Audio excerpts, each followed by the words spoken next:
Ay, oh, taray.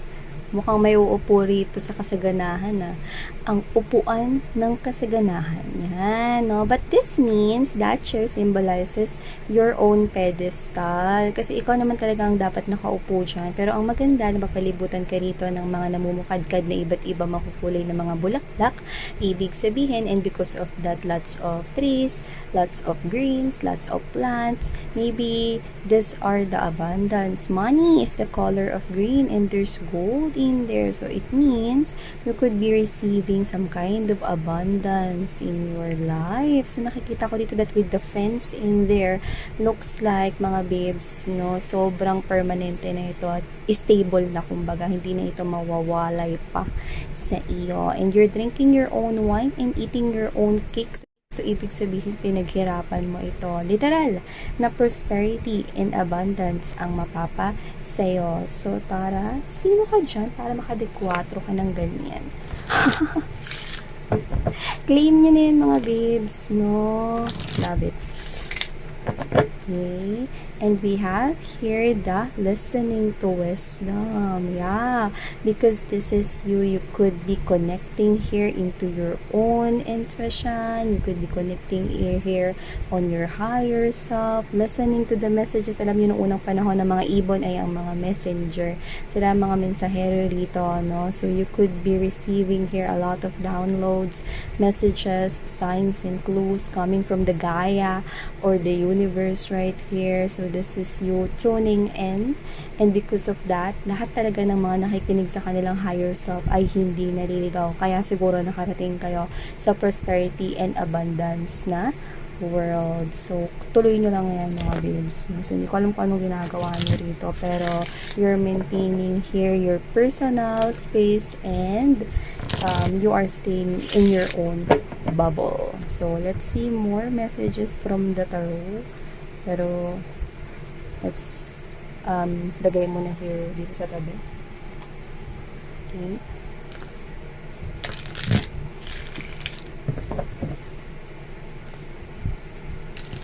Yeah. Look at this. This is what we're talking about, the fence kanina. This is the Four of Coins energy. So, what you have is already yours.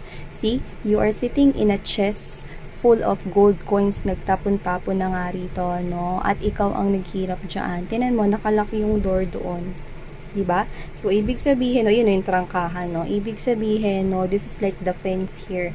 You're guarding here what you have, no? The prosperity, the abundance that you're going to have. This is you na nag-effort para makuha mo yung bagay na yon. Yan, no? So, I can see that you have supporters here around you. Could be your loved ones, family. Yun yung cut dito, no? And they're really looking out for you. They are genuine with all their intentions. Kaya nakikita ko rito, no, that you have the right people in your life. Yeah. Nakikita ko na tapos na ang pagbitbit mo, mga babes, no, sa lahat ng mga pasanay na dinulot ng mga taong pinagtaksilan ka, niloko ka, sinaktan ka sa anumang paraan noon. Tapos na yun, you've cut them all out. Yan, nakikita ko dito. And I don't know why you will be the talk of the town here. Maybe because of your prosperity and abundance, but we'll see more. The Lornas are here. Uy, Maren, chikaks. Ganun. Pag-uusapan ka dito ng mga Lorna na ito, or meron ditong malupitang role itong mga Lorna na ito sa buhay mo. So, yan ang aalamin natin.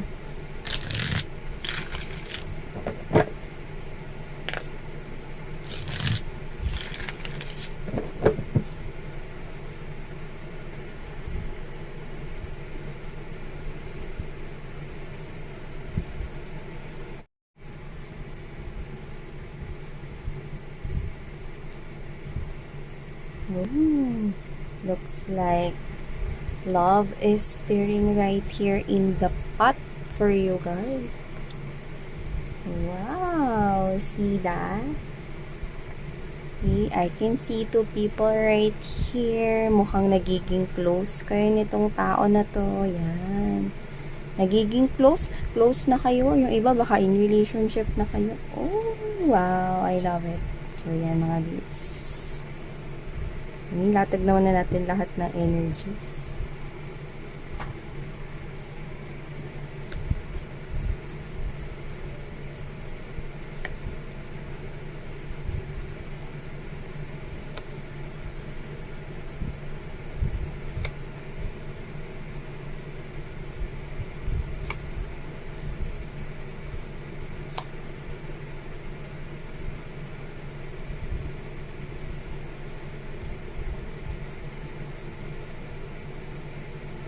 Okay.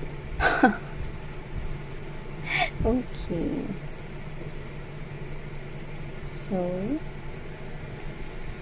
isa naman na natin ito at nagre-reflect mga babes. Okay. So, hey there, collective! Thank you so much for always staying here with me in this channel. So, before we dive into this reading, reminders everyone that this is not for everybody. So, just pick up the messages you think are for you. And if you feel connected into this reading, then this reading might really for you. And of course, we do not have any gender here, and just take how this resonates. Meron tayong new channel, ang all about Taurus. So kung kayo mga babes ay Taurus, pwede kayo dun sa channel na yun. Or kung kayo ay cross-watcher and you're dealing with Taurus, or meron kayong Taurus in your natal or birth chart, you might want to check that out. The link is in the description box. So nakikita ko rito with the cleansing body and spirit right here, and with the accept love, it looks like you really love yourself now. Like literally, you are relaxed right now, enjoying the moment. It's like na-cleanse mo ng literal dito yung buhay mo, and you are receiving here lots of love. Okay? Kasi dito parang mas minahal mo yung sarili mo, mas pakiramdam mo, mas tama yung buhay mo ngayon. Yun ang hukwa ko rito. Parang you are in a very good place right now, collective. It's like you relaxing here. Like literally may mga problema man na dumadaan, no, pero hindi yung parang nakakapanlumo, no? This is you mga babes, no? Iba na rin yung tingin mo sa mundo, napaka-positibo mo na. No? Hindi ka na yung dating overthinker, hindi na ikaw yung dating umiiyak sa sulok at sa tabi. This is you, no? Version 2.0 at baka version 5.0 ka na nga, no? Ng yung sarili. So, nag-improve ka na dito, mga babes, no? It looks like you love yourself more ngayon, no? Nag-self-love ka talaga, nag-self-care ka talaga. You are receiving here lots of love, and you really gave love to yourself. And because of that, okay, natutunan mo rito, no, natanggapin ang mga bagay dito sa sarili mo, no. Bukal sa loob at taos puso mong tinanggap, no. Natapos na ang mga pahina, no, sinarado mo na rito ang lahat ng mga pahinang hindi magaganda in the past. Pero, ang maganda doon is kinuha mo ang lahat ng mga lesson na tutunan mo from there. And because of that, dahil natagpuan mong mahalin ang sarili mo rito, nakatatanggap ka ngayon, no, ng mga pagmamahal, no, sa ibang tao. You are receiving lots of love coming from your family, coming from your friends, coming from your co-workers, colleagues, coming from everybody.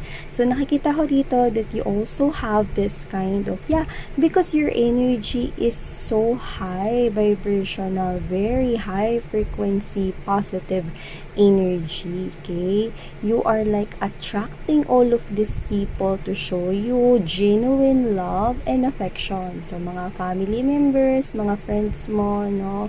You are really in demand to them, like, they want more of you, okay? Kasi ramdam nila yung energy mo, napaka-positibo mo kasi ngayon, babe, no? It's like gusto nila mag-spend more time with you, your family, yung mga kaibigan mo na mas gusto ka na lang mas kasama ngayon, no? Ikaw yung lagi na lang naiisip. You are really in demand. because of your high vibrational energy. And yeah, you are receiving love here. Lots of love right here. Kasama na rin dyan. Yan. No, nagpakita sa atin mga babes, no? Na may sasalubungin kayo ng yakap dito or may sasalubong sa inyo ng yakap dito. So, sino ditong gustong yakapin? Yan. No, taas yung hindi liit sa paa. So, nakakita ko rito, no, ng masaya, natatakbo ka at yayakapin mo siya, or kung hindi ikaw yun, no, masaya rito na may tatakbo papunta sa'yo at yayakapin ka. Ayan, no, taray. Gusto niya lamang sa buhay ay yakapin ka. So, in short, mga babes, no, you could probably be stepping into this new love. Yeah, the vibe is a new love. Positive, new energy, and guess what? This person will love you. Genuine love, unconditional love, love, mga babes, no, na totoo at tunay. So, how beautiful is that kind of love? Yeah, this is the love that you're looking for, okay? Na sinisik mo rito all your life. Yeah. So, nakita ko rito, no, natapos na yung mga chapter ng mga failed relationships kasi kung sino tong sasalubong ng yakap sa'yo, siya na, mga babes, no, ang nakikita ko rito makikituluyan mo. Yan, no, whether makikilala mo pa lang yan, or whether magka-connect na kayo at getting to know each other na kayo, or whether, mga babes, no, may in relationship na kayo, nakikita ko, no, na yang yakap na yan ay totoo, at ang pagmamahal ng itong taong sa'yo na ito ay totoo. So, yan, mga babes, no, nakikita ko rito that hindi lamang sa love ka may swerte, hindi lamang sa love life ka magiging abundant. See, sa lahat ng mga decks, ito ang tad-tad ng mga butterflies. Yan. So, alam naman natin kung kayo ay talagang masugid na taga-suporta ng channel na ito. Sobrang love ko ang mga butterflies dahil ito ang mga simbolo na sumasakatawan na ikaw ay nakaka-receive ng mga positibong pagbabago. So, sino dito yung mga gusto ng positibong pagbabago? Itaas ang hinlalaki sa paa. So yeah, you are receiving here lots of positive changes in your life, hindi lamang sa love life ninyo. Sa lahat ng areas, no, those flowers, those plants, those trees, a lot of greens are symbols of money, stability, prosperity, abundance is right here. And look at that, kung makikita mo, no, chubicles ang iyong pangangatawan dito, no, followed by chubicles again. So, hindi ko sinasabing chubby kayo, mga babes, no. Ang sinasabi ko rito is siksik, liglig, no, at sobrang hiyang kayo sa buhay ninyo ngayon. There's a lot of growth. Yan, growth affirmation for growth, oh. And you will be thankful. Marami ka pang bagay na ipagpapasalamat. Yan, oh, gratitude and thanks. So, wow, beautiful, mga babes. No? So, antaray, may love life na, may ano pa. May kasaganahan pa sa life. Oh, so I can see that you will be in a relationship soon if hindi pa to dumadating sa buhay ninyo, no? So I don't know, maybe you could be probably seeing this person kung saan merong bonfire or meron ditong, pero this, you know what, I'm also seeing an image of a beach. So baka doon mo to ma-meet, okay, for some of you. Pero sa nakikita ko dito, this bonfire symbolizes nagbabagang love. Tignan mo yung mga baga, okay, heart shape, diba? So ibig sabihin, mga babes, no, that this is something here na maganda at special na connection. Tignan mo, nakangiti yung bond sa inyong dalawa dito. You know, you're exchanging fires here. Ibig sabihin, no, parehas na may spark ang pakiramdam ninyo sa isa't isa, and you are both wearing here red orange, which means flame and nag-aalab. Yan, na pagtingin sa isa't isa. You will both have this reciprocity when it comes to love. An equal give and take of pagmamahal, no? Or offer of pagmamahal is ibibigay nyo sa isa't isa. At dahil dyan, mga mahal, no? Mga babes, nakita ko rito, no, na ang balita papunta sa'yo, no? Ang siksik-liglig na balita tungkol sa kasaganahan na tinatamasa mo, sa pag-glow up mo dito, no? At sa lahat ng mga magaganda at positibong pangyayari sa buhay mo, without you even knowing, with the moon right here, yan, no, makakarating yan, yung success mo, mga babes, no? Wala kang kaalam-alam na makakarating yan doon sa tao rito na maaring nasa isang malamig na lugar ngayon. Yan. No, pwedeng literal na nasa isang bansa siya kung saan may winter or may snow season, but doesn't have to be. Okay? Yeah, maybe this person, for others of you, this could be a foreigner or may half siya coming from a different country, but doesn't have to be.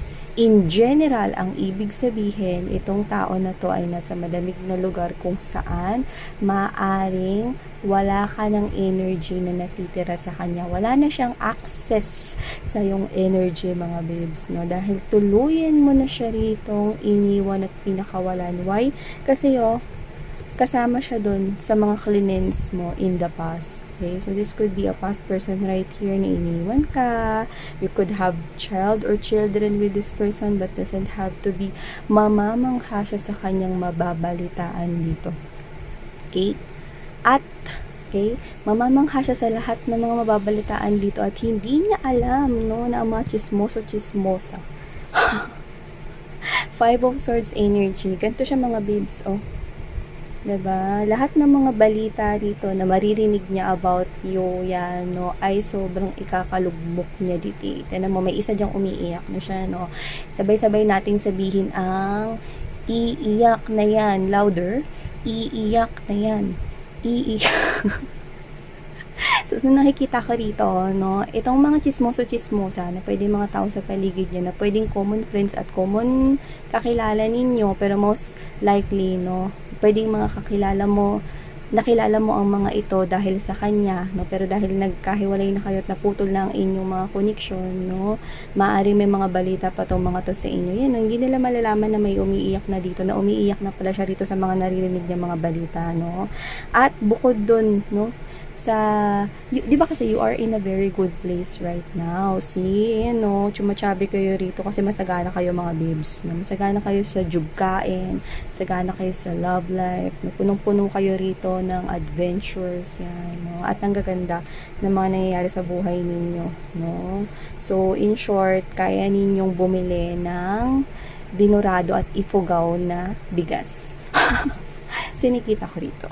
So, yun nga, mga babes, no, bukod dun sa mga kasaganang tinatamasa ninyo, no, itong new love, kaiinggitan niya yan. Pero hindi niya yan ipapaalam dito sa mga chismosang mga lorna na ito. Yan, no. Ayan. So, nakikita ko dito, mga babes, no, na kaya siya ganyan, no. Hindi niya kasi alam kung paano siya magre-react. Okay? Pero dito, sa new love na paparating sa'yo or new love na kakonek mo right now, no, na pwedeng pumalit na talaga rito ng tuluyan sa pwesto niya, no, is mas kaiinggitan niya yun. Okay?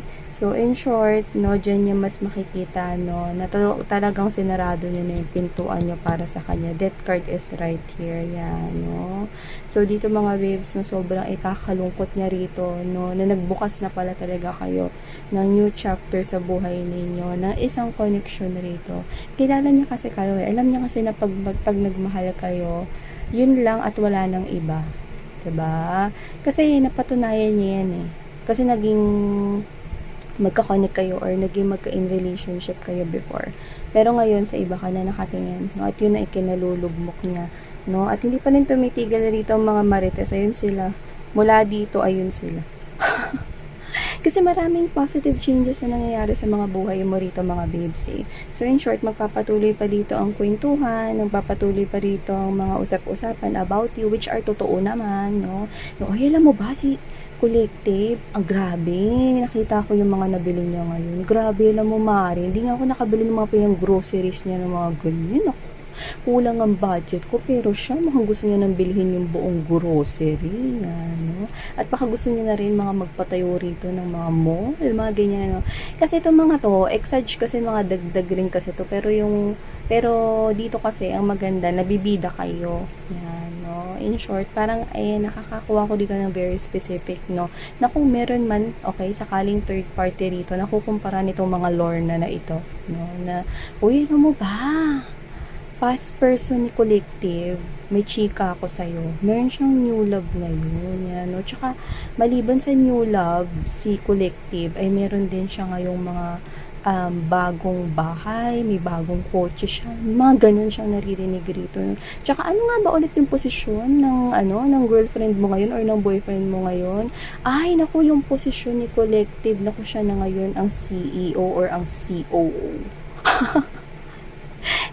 Mas lalong nakakapanlumo, 'di ba? Yung mga chika-chika nitong mga to, no, na hindi alam, no, ng person mo that with the High Priestess together with this Five of Cups energy, no? Pag mag-isa lang siya, doon niya nilalabas rito ang pagkadismaya niya sa sarili niya, no? Na kung meron mang naipalit dito sa inyo, isa yung malaking kahihiyan. Okay? Kasi hindi niya akalain na magiging CEO or COO kayo, no? Hindi ko sinasabi magiging COO or CEO kayong lahat. Pero ibig sabihin nun, mas makakaangat kayo sa kung sino man ang naipalit sa inyo. Ano, kung may third party man rito, no? Or kung wala mang third party, mas makikita ng past person ninyo na mas nakakaangat-angat kayo ngayon kumpara sa kanya. Yan, no? At may iaangat ka pa nga. Kasi lumalabas dito na kamangha-mangha ang mga natatamasa or matatamasa mo, no? Yan. So, nakikita ko rito mga babes, no, na etong mga tao na to, na feeling ko, naging kaparte kung bakit naging magulo yung relationship ninyo in the past, no, ay magiging parte rin kung bakit magiging sobrang dismayado itong past person mo at sobrang kaiinggitan niya itong bagong paparating sa buhay mo. Yung iba dumating na yan at pwede magka-in relationship na kayo. So yan, collective, no, enjoy this. Wala kayong kaalam-alam kasi with the moon, okay, wala na talaga kayong binibigay na kahit na nung energy sa inyong past, no? Kaya nga sabi ko sa inyo, wala na siyang access sa inyong energy, kaya ramdam niya ang pagkawala ninyo rito. Yan. So, nakikita ko rito na wala kayong kaalam-alam, no, na nagkakaroon na rito ng iiyak na yan. Pero yun nga, pinaalam ko sa inyo dahil yun nga ang role nitong channel na to, ang i-chika bells ko sa inyo ang mga kaganapan. So, kung sa showbiz, no, si Tito Boy na ang bahala sa inyo, dito mga babes yan, no, si ate yan. Ang bahalang chumika sa mga kaganapan ng buhay ninyo. So, yan mga babes, no, thank you so much, collective. 안녕.